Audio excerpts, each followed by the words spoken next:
Hello everybody, Coach Wesley here bringing you another video about swimming. This time we're going to talk about freestyle, specifically Sprint Freestyle. We're going to go over Fit and Faster webinar about breaking down the freestyle sprinting. And this webinar was run by Brett Hawke, Coach Brett Hawke. He was a two-time Australian Olympic swimmer and a three-time Olympic coach, director of clinic development in Fit and Faster, and he used to coach University of Auburn and other things. By the way, Brett Hawke was the coach of Cesar Cielo of Brazil. Cesar Cielo still currently has the world record in 50 freestyle and 100 freestyle. Also in this webinar, Coach Hawke was joined by Amy BILQUIST, a five-time national champion out of University of California.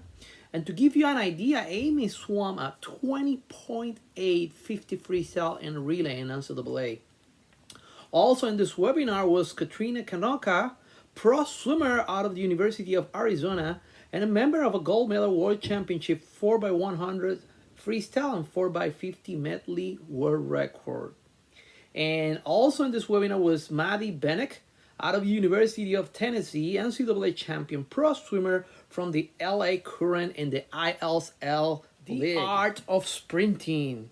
Sprinting comes down to 1/100th of a second in races.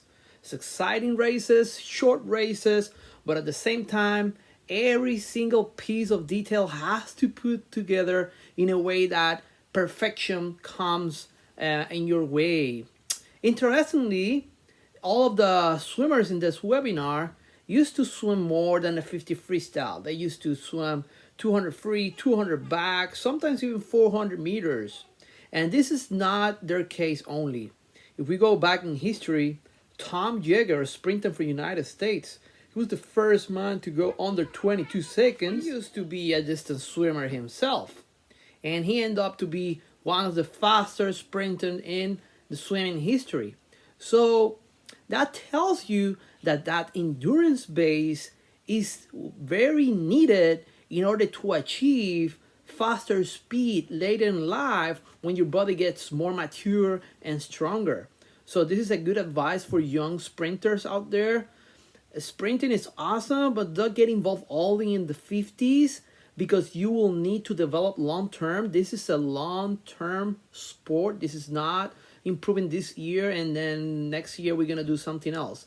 If you wanna stick to swimming, if you wanna improve every single year, and you wanna get faster and faster as the years go on, you gotta make sure you put all the work. You gotta listen to your coaches, and you have to do more endurance as you grow up, and then that's gonna change into a positive, fast swimming for you. When the season starts, the very first thing you have to do is realizing what actually are you trying to achieve.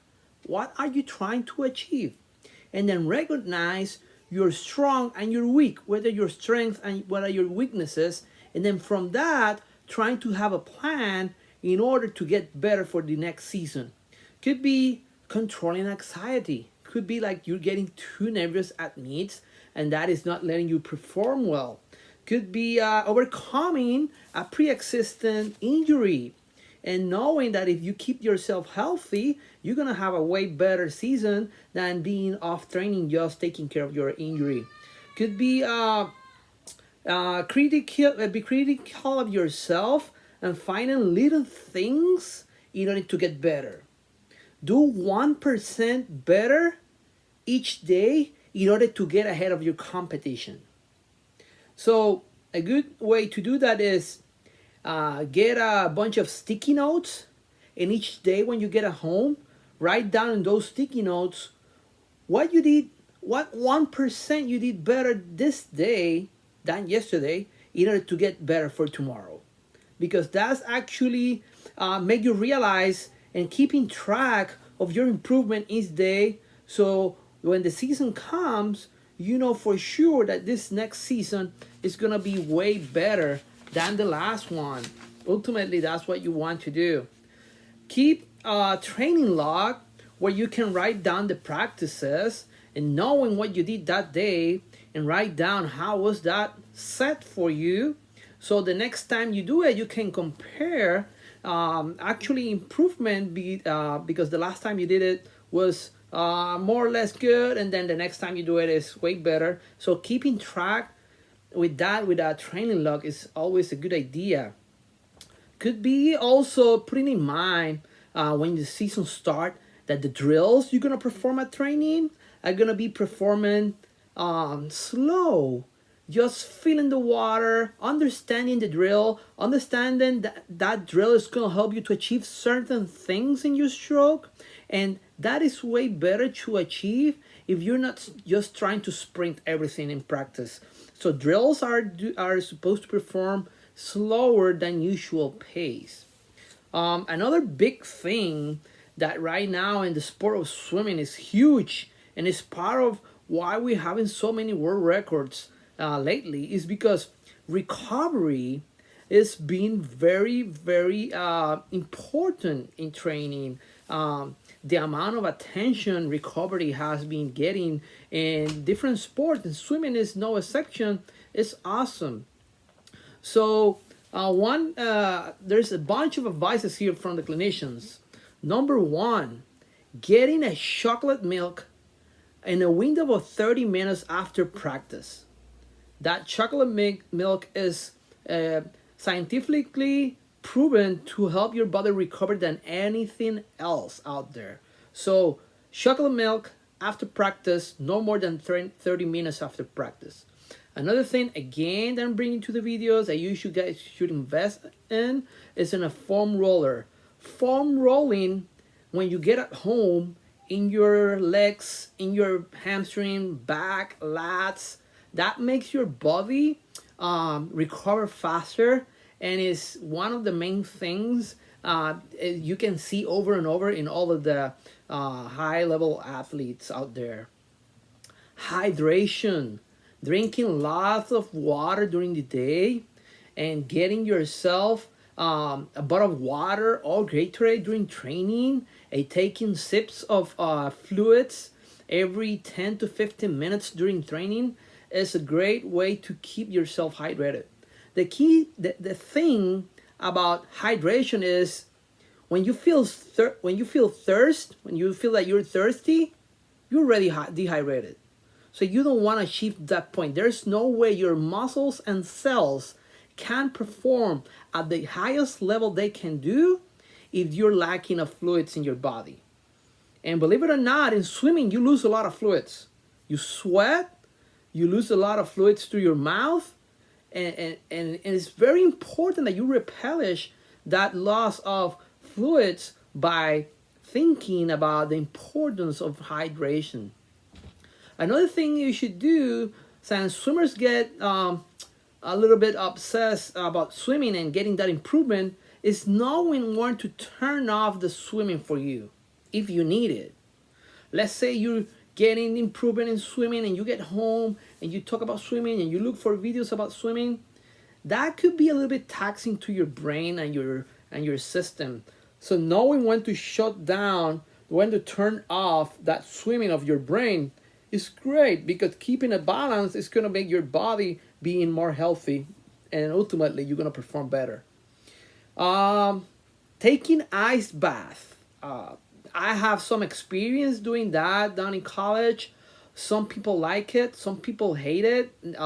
It's not an easy thing to do, but again, it's scientifically proven that your muscles are gonna perform better after ice bath. Research more about ice bath. You can do it at home.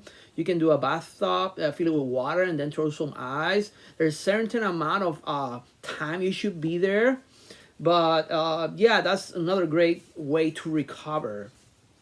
Another thing, and all of the clinicians agree they have that, is massage. Sports massage. There are different kind of massages to. We're talking about here more to recovery.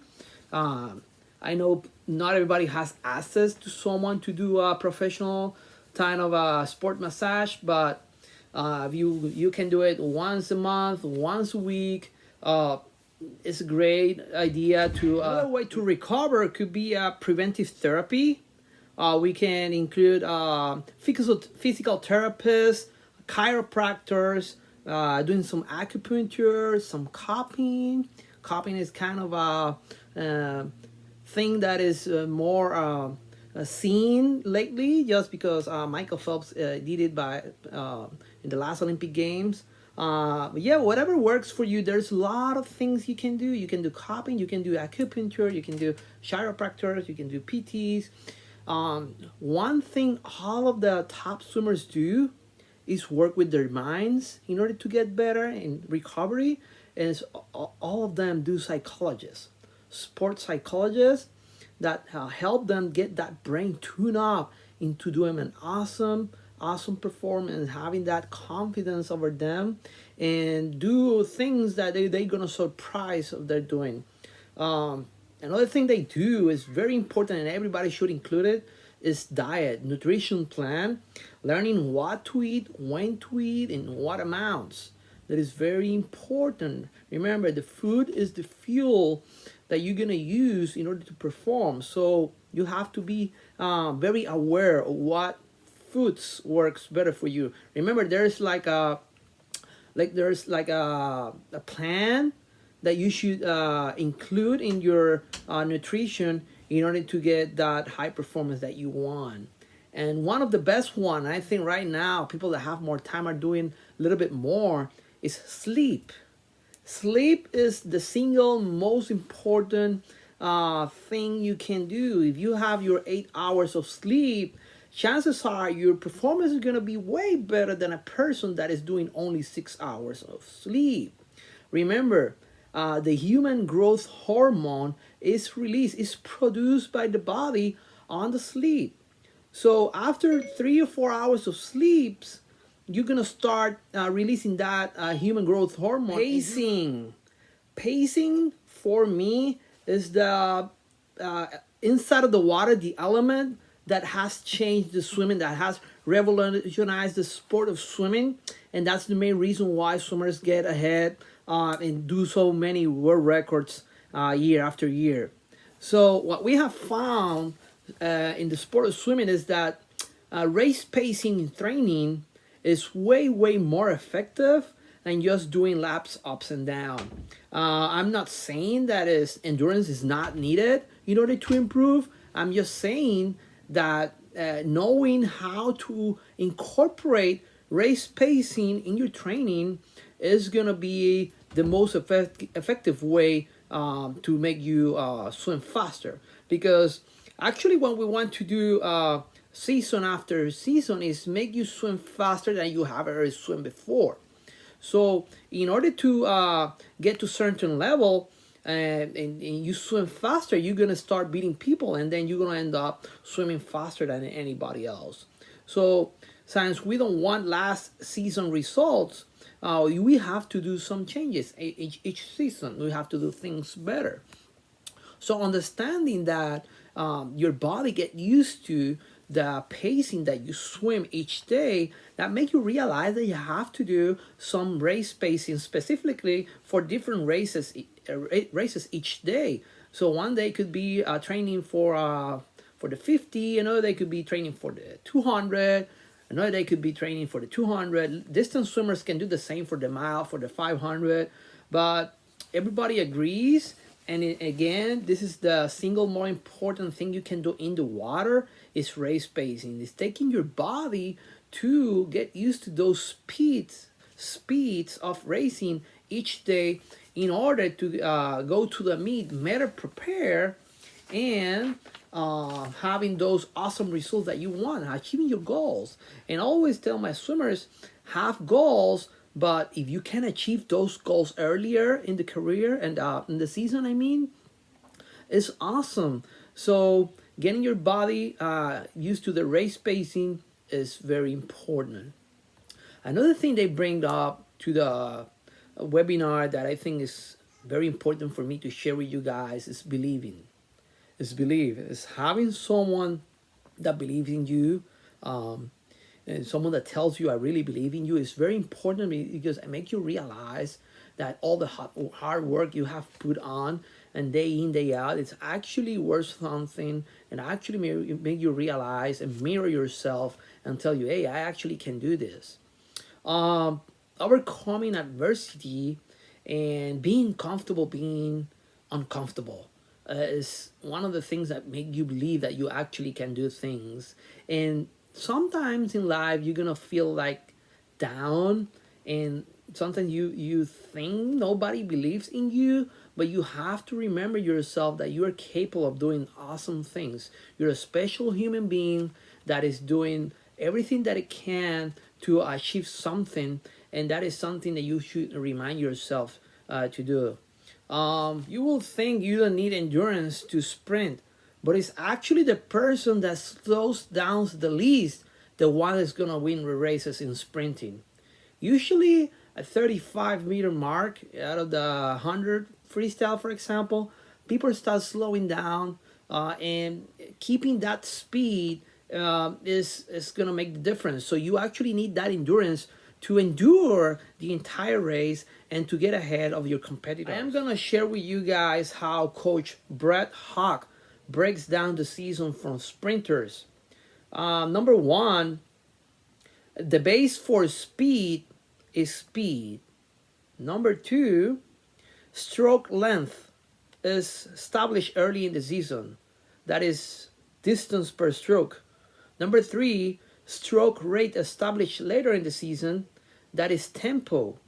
Number four is stroke efficiency, which is distance per stroke plus the tempo.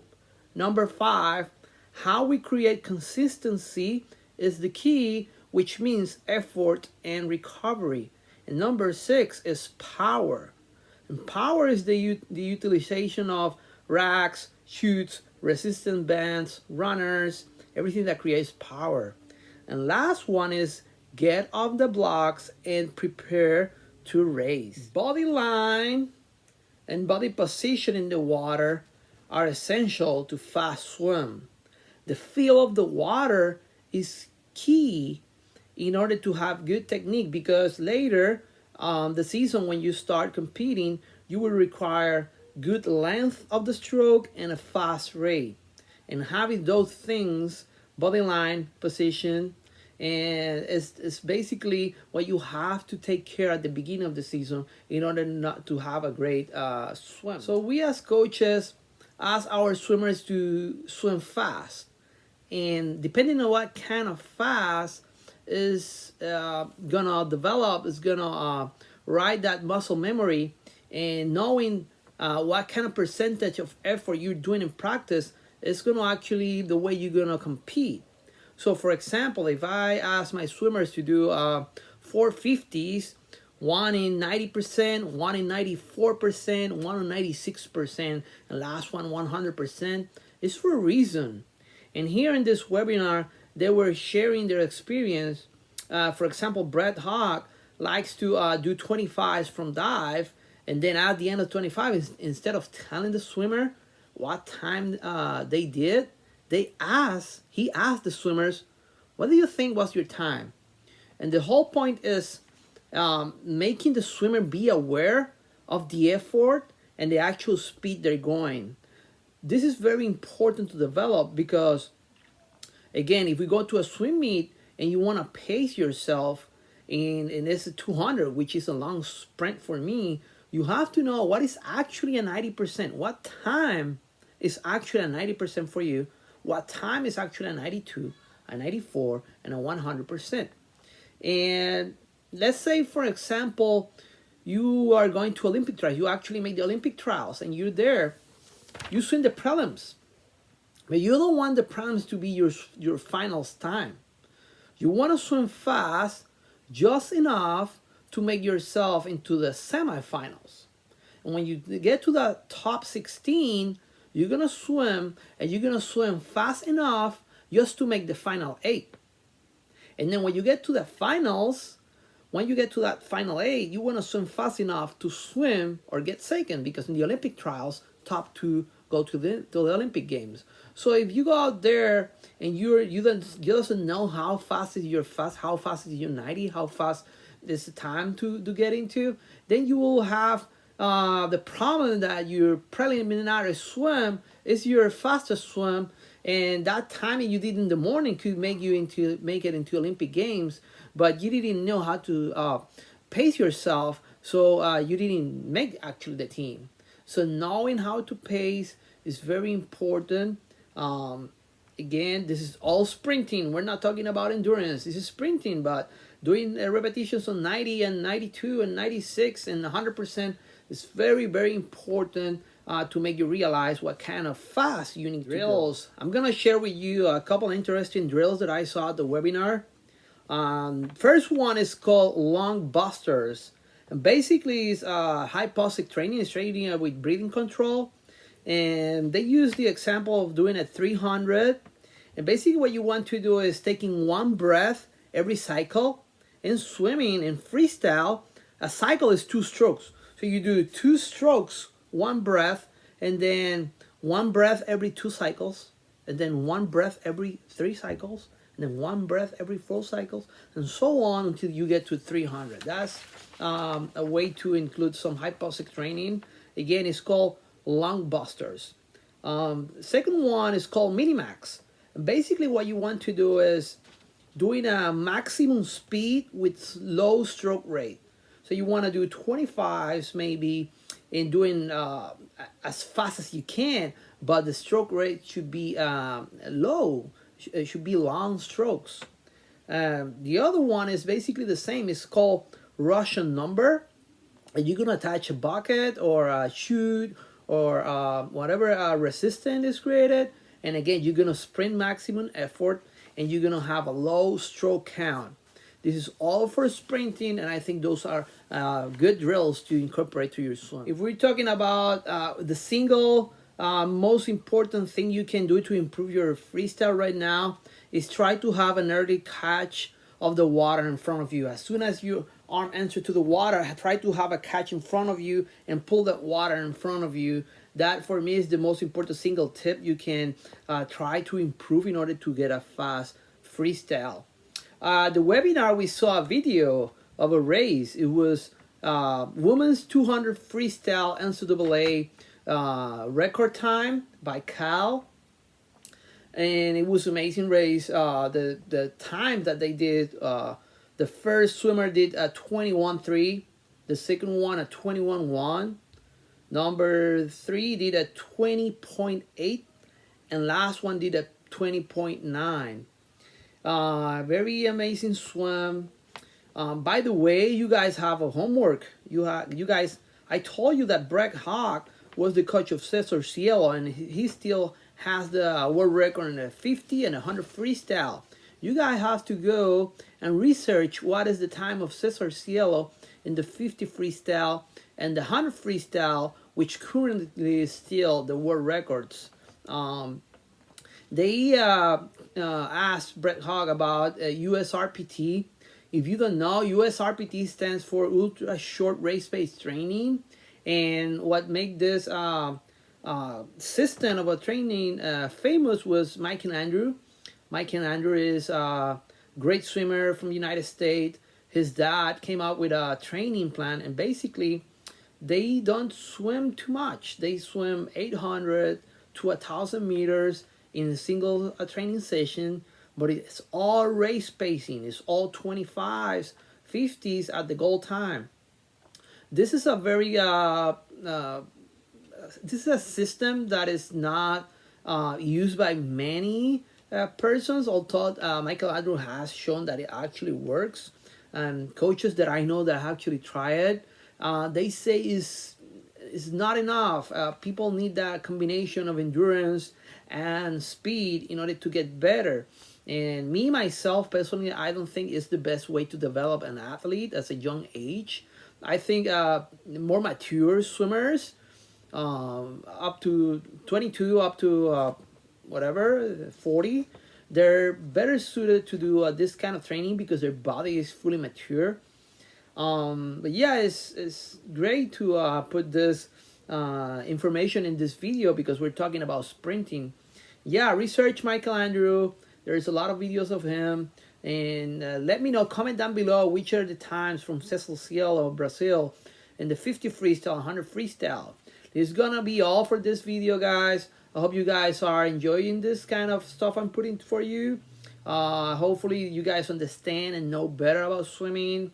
Please comment, subscribe, and let me know what you guys want to see next in the video.